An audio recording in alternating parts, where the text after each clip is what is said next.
네, 오늘도 하나님의 말씀 앞에 나오신 우리 성도님들 주님의 이름으로 환영하고 축복합니다. 네, 5월 가정의 달을 맞이하여서 지난주에 우리 함께 룻기서를 통하여서 특별 새벽 기도회 때에 은혜를 누렸는데 우리 그때의 말씀을 기억하시면서 온 마음으로 드린 또한 기도 또한 기억하면서 침노하는 신앙으로 구원의 기쁨을 누리는 모든 성도님들 되시기를 축복합니다. 네, 이제 오늘은 다시 요한복음으로 돌아와서 함께 말씀을 나누려고 합니다. 오늘 본문은 우리 어제 오후 예배 때 보았던 그 실로암 못에 가서 눈을 씻고 눈을 뜬 맹인의 이야기, 그 이야기를 이어서 계속하여서 보게 되는데 이전 9장 1절부터 오늘 본문 이전에 23절까지의 본문을 간단하게 요약하고 오늘 말씀을 보면 좋겠습니다. 날 때부터 맹인이었던 사람이 있었는데 그 맹인이 왜 맹인이 되었는지 묻습니다. 왜냐하면은 당시에 장애가 있거나 또 병에 들린 사람들은 그 원인을 죄에서 찾았었기 때문입니다.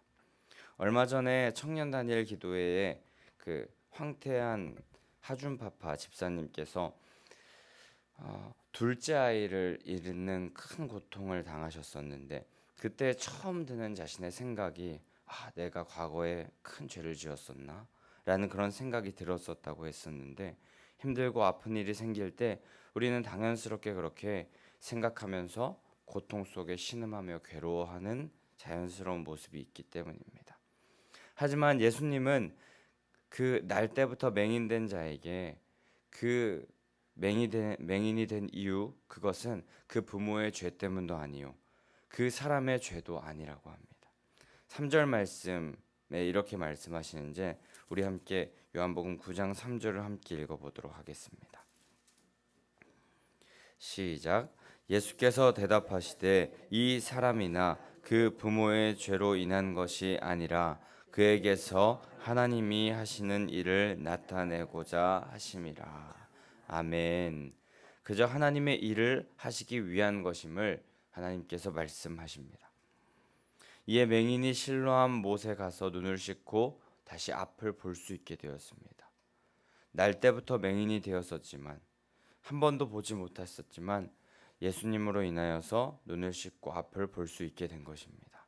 이 사실에 많은 사람들이 놀라워합니다. 특히 날 때부터 맹인된 사람을 알았던 사람들은 그를 보고 매우 놀라워했을 것입니다. 그리고 곧 이 사실은 바리새인들에게도 알려지게 되는데 바리새인들의 관심은 그 사람의 진정한 회복, 날 때부터 맹인되었던 그 보지 못했던 사람이 보게 된 놀라운 기적과 이적을 보이신 예수님의 능력, 주권에 그 관심이 있지 않았었습니다. 그들은 자신의 전통을 어기고 안식일에 그 사람의 눈을 뜨게 한 예수님을 향한 분노에 집중하였습니다. 바리새인 앞에서 고침받은 맹인은 예수님을 선지자라고 고백했습니다. 예수님이 어떤 분인지 명확히 정확하게는 알지 못했었지만 그분이 자신의 눈을 뜨게 한 것으로 보아서 이분은 하나님과 관련된 존재라는 확신은 있었던 것입니다. 하지만 그 맹인의 말은 바리새인들의 입장과 달랐습니다. 바리새인들은 그 예수님이 자신들의 입장과 다른 모습을 취하고 또 자신들의 기득권을 계속 빼앗아가는 모습을 보았기 때문에 예수님을 계속하여서 배척하고 또 단절시키려는 그런 모습이 있었는데 그 맹인의 대답이 이 바리새인들의 마음에 들지 않았기에 바리새인들은 그의 부모를 불러서 다시 한번 확실히 묻게 되는 모습을 보게 됩니다. 하지만 그 부모는 그 바리새인들의 질문에 대답하기를 회피합니다. 왜냐하면은 바리새인들이 22절 말씀에 보면은 예수를 그리스도라고 말하는 사람들은 다 출교시키기를 결심하면서 기득권을 가지고 권력을 가지고 힘을 가지고 사람들을 두려움에 떨게 하였기 때문입니다. 그렇기에 그 날 때부터 맹인된 자의 부모는 쉽사리 어떤 대답도 하지 못했던 것입니다. 기적을 경험했고 아들의 장애가 치유되었지만 그것을 담대히 말하지 못하는 안타까운 모습이 오늘 본문 이전까지의 모습입니다. 그 이후에 시작되는 내용이 오늘 본문의 이야기입니다. 그 부모와의 대화 이후에 치유받은 맹인을 다시 불러서 두 번째 대화를 하는 모습을 봅니다. 그런데 이 대화는 대화라기보다는 신문에 가까운 것 같습니다. 그 맹인이 예수님을 선지자라고 말했기에 그에게 거짓을 말하게 하려는 그런 모습을 바리새인들이 하게 되는 모습을 우리가 보게 됩니다.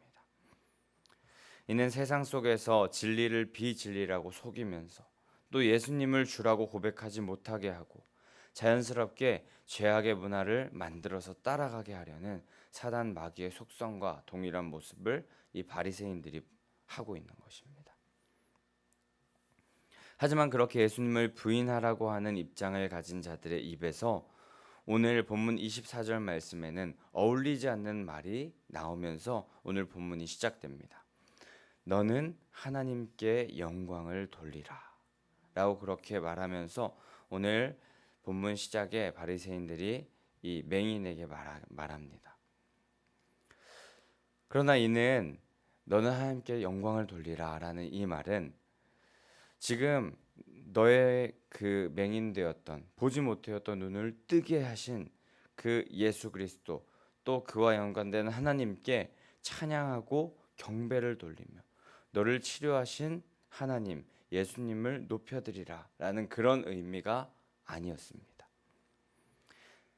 지금 맹인 당신이 예수님을 선지자라, 예수를 선지자라, 하나님의 사람이라고 말했었는데 그것은 잘못된 것이었음을 이 많은 사람들에게 또 우리에게 말하면서 그 잘못되었던 위증을 바로잡아서 하나님께 영광을 돌리라 라는 그런 의미였다고 합니다. 당시 이 말은 법정에서 사용되는 그런 말이었다고 하는데 그 범인들에게 죄인들에게 너가 잘못된 것을 바로잡아서 하나님께 영광을 돌리라 이런 말을 할 때 쓰이는 그런 말이었다고 합니다. 이렇게 법정에서 사용되는 말을 사용하게 하면서 위압감을 느끼게 하고 또 하나님의 이름을 바리새인들은 망령되이 일컫는 모습을 보게 되는 것입니다. 그리고 24절 말씀에 보면은 우리는 이 사람이 죄인인 줄 아노라. 예수님을 죄인이라고 단정짓는 모습 또한 보게 됩니다. 이를 통하여서 우리는 바리새인들이 율법 그리고 장로들의 유전, 전통, 상식 등을 최고의 절대적인 가치로 여겼습니다. 율법을 하나님의 말씀을 그 가치로 여기는 것은 좋은 것이겠지만 율법 그 자체, 그것을 행하는 것 자체에만 절대적인 가치를 부여했던 그런 모습을 보게 되는 것입니다. 그리고 이에 어긋나는 자신들의 상식, 지식, 전통 이것에 어긋나는 사람은 모두 죄인으로 취급했습니다. 예수님까지도 죄인으로 취급하는 모습을 보게 되는 것입니다. 하지만 절대적인 가치, 최고의 가치는 예수님이신 줄 믿습니다. 그분은 말씀 그 자체이셨으며 역사 그 자체이셨습니다. 그들은 그것을 알지 못하였고 자신들의 견해와 다르면 무조건 이단이라, 범법자라, 죄인이라 취급하는 안타까운 모습을 바리새인들이 보이고 있는 것입니다. 진정한 주권자이시며 통치자이시고 절대적인 가치를 가지시는 예수 그리스도를 따라가는 우리가 되어야 할 줄 믿습니다. 내가 주인 삼는 것들, 전통, 또 바리새인들이 말하는 가치, 또 상식, 지식 이런 것들은 결국 예수님과 우리를 멀어지게 만들 뿐입니다. 바리새인들과 같이 우리를 죄악의 구렁텅이로 밀어넣는 모습을 보일 수밖에 없습니다. 잘못된 방향, 잘못된 가치를 붙잡는 우리들의 모습이 있다면 돌이켜 나 자신, 세상, 죄악이 아닌 예수님을 따르는 우리 모두가 되어야 할 줄 믿습니다.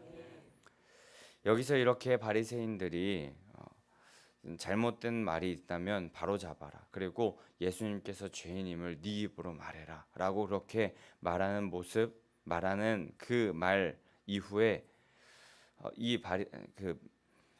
보지 못했던 하지만 치유받았던 맹인은 아주 명쾌하고 시원한 답을 말하는 모습을 보게 됩니다. 시원한 콜라 한 잔을 마셔서 속이 뻥 뚫리는 것 같은 느낌을 받는 말을 하는데 25절 말씀입니다. 그가 죄인인지 내가 알지 못하나 한 가지 아는 것이 있는데 바로 내가 맹인으로 있다가 지금 다시 보게 되는 그것이니이다. 아멘. 이렇게 지금 당신들이 말하는 장로들의 유전 율법 그런 거 나는 잘 모르겠는데 한 가지 확실한 것은 그분을 만나고 그분께서 맹인이었던 나를 치유하셨다는 것입니다. 체험을 통해서 얻은 지식으로 인하여서 이 맹인은 예수님을 부인할래야 부인할 수 없는 그런 고백을 하고 있는 것입니다. 자신이 변했기에 예수 그리스도를 죄인이라 말할 수도 없고 자신이 위증을 자신이 그 예수님을 선지자라 말하는 것이 거짓이라고 말할 수 없는 것이었습니다. 우리는 지금 감리교회에서 함께 신앙생활하고 있습니다. 우리 감리교회는 존 웨슬리의 신학 지침을 받아들여서 성경과 전통을 우선적으로 하지만 체험적인 신앙을 강조하는 신앙을 하고 있습니다. 1738년 웨슬리는 올더스게이시라는 집회에 참여하였다가 크신 하나님의 은혜를 체험합니다. 그를 통하여서 웨슬리는 더 확실한 신뢰 그리고 성령의 증거로 힘있게 사역할 수 있는 그런 그 능력을 그 체험을 통하여서 얻게 됩니다. 우리들도 예배 시간 또 기도 시간에 예수님에 대하여 부인할 수 없는 놀라운 체험을 통하여서 성령의 체험을 통하여서 부활의 능력을 나타내는 모든 성도님들 되시기를 축복합니다. 그렇게 자신이 체험한 예수님을 부인할 수 없었던 그 맹인의 말에 26절에 바리새인들이 다시금 질문하게 됐는데 그 사람이 어떻게 내 눈을 뜨게 했느냐? 라고 그렇게 묻습니다. 그런데 그들은 이미 그 이야기의 전말을 다 들었습니다. 어떻게 치유받았는지 다 들었습니다. 하지만 이 질문을 또 반복합니다. 아마 맹인의 계속된 증언 속에서 맹인이 조금이라도 잘못하거나 또 맹인의 그 말 속에서 예수님을 붙잡을 꼬투리를 한번 어떻게든 잡아보려고 했었던 것 같습니다. 하지만 오히려 예수님을 완전히 신뢰하며 예수님의 그 놀라우신 능력과 또 예수님의 놀라우신 그 이적을 체험했던 해서 그 체험으로 마음속에 예수님을 믿었던 이 고침받은 맹인은 27절에 당신들도 제자가 되려고 자꾸 물으시는 겁니까? 하면서 반문합니다. 이에 바리새인들은 매우 화를 내며 말씀에서는 욕하여 이르되 너는 그의 제자이나 우리는 모세의 제자니라. 모세의 제자라라고 그렇게 말합니다. 자신들은 진정한 신앙의 선배이자 구약의 대단한 스승인 모세를 따르는 제자들이라고 말하는 것입니다. 촌사람 나사렛 예수와 같은 자를 따르는 것이 아니라 우리는 구약의 그 큰 인물 선지자 모세를 따르는 자인데 너 지금 무슨 말을 하는 것이냐 하면서 도리어 화를 내고 있는 것이었습니다. 이는 자신들의 위치를 위협하고 기득권을 빼앗으려는 예수님을 배척하고 있는 모습을 보이는 것입니다. 그런데 따지고 보면 그들이 모세의 제자라 그렇게 말하지만 모세의 뜻을 그대로 배우려 하지도 않고 훈련하려 하지도 않는 모습을 우리는 바리새인들의 모습에서 보게 됩니다. 그리고 만약 진정한 모세의 제자였다면 모세의 제자라고 말한다면 예수님을 알아보고 예수의 제자로 살아갔어야 마땅할 것입니다. 하지만 예수님을 거부한 것만으로도 그들은 모세의 제자도 아니었음을 우리는 명백히 알 수 있습니다. 예수님께서 오실 것을 구약에 미리 예언한 모세의 제자라면 예수님을 환영했어야 될 것이고 예수님을 주인으로 받아들였어야 될 것이고 당신이 모세가 말했던 그분입니까? 하면서 예수님을 하여야 했을 텐데 오히려 예수님을 배척하는 이 아이러니한 자칭 모세의 제자들 바리새인들은 지금 계속하여서 그 마지막 끝날 심판대 앞에서 후회할 일만을 하고 있었던 것입니다. 모세의 말을 바르게 깨닫고 하나님께서 원하시는 마음을 품었었다면 그들은 예수님을 알아봤어야 정상입니다. 하지만 그들은 모세의 제자이며 다른 이들 또한 가르치는 자라고 자부하였었지만 영적으로는 오히려 고침받은 맹인보다 무지했습니다. 아니 아무것도 모르는 영적 갓난아기와 같은 모습을 보였습니다. 이런 바리새인들에게 고침받은 맹인은 예수님이 맹인인 자신의 눈을 뜨게 하는 놀라운 이적을 보인 것으로 보아서 이는 진정 하나님이시며 또 세상 주관자이심이 확실한데 도대체 왜 하나님을 섬긴다는 당신들은 그 예수님을 모릅니까? 라고 하면서 이해되지 않는다는 듯하게 말하며 그들의 주장이 정말 어이가 없고 이해가 되지 않습니다 라는 그 표현을 맹인이 하게 됩니다. 이렇게 30절에 이어서 31절에서는 자신을 고치셨던 예수님, 그 누구도 행하지 못하는 일을 행하신 예수님은 분명 하나님과 연결되어 있을 텐데 그렇다면 당신들은 24절에 죄인이라 말했던 그 말, 당신들이 그렇게 죄인이라고 예수님을 말했던 그 말은 거짓말이 아니겠느냐 하면서 반박하며 이 맹인이 예수님을 대신하여서 예수님이 진정 하나님이심을 선포하고 고백하는 말을 합니다. 바리새인들은 분명 자신들이 더 많이 배우고 또 더 많이 가졌기에 처약하고 또 작은 고침받은 맹인 한 사람의 주장은 쉽게 꺾어버릴 수 있을 거라고 생각하면서 그에게 계속하여서 질문하고 말하면서 또 신문하면서 그를 꺾어버리려고 했지만 오히려 진리를 가진 사람과는 논쟁하면 논쟁할수록 더 깊은 수렁에 빠져갔고 오히려 그들의 논리가 잘못되었다는 것을 확인할 수밖에 없는 상황에 놓이게 된 것임을 우리는 오늘 이 말씀을 통하여서 보게 됩니다. 그 맹인의 체험적인 암, 관계적인 암, 인격적이고 밀접한 삶은 세상의 논리, 힘, 권력, 지식, 학문을 모두 이겼던 것입니다. 빌립보서 3장 8절에서 9절 말씀에는 내 주 그리스도 예수를 아는 지식이 가장 고상하기 때문이라.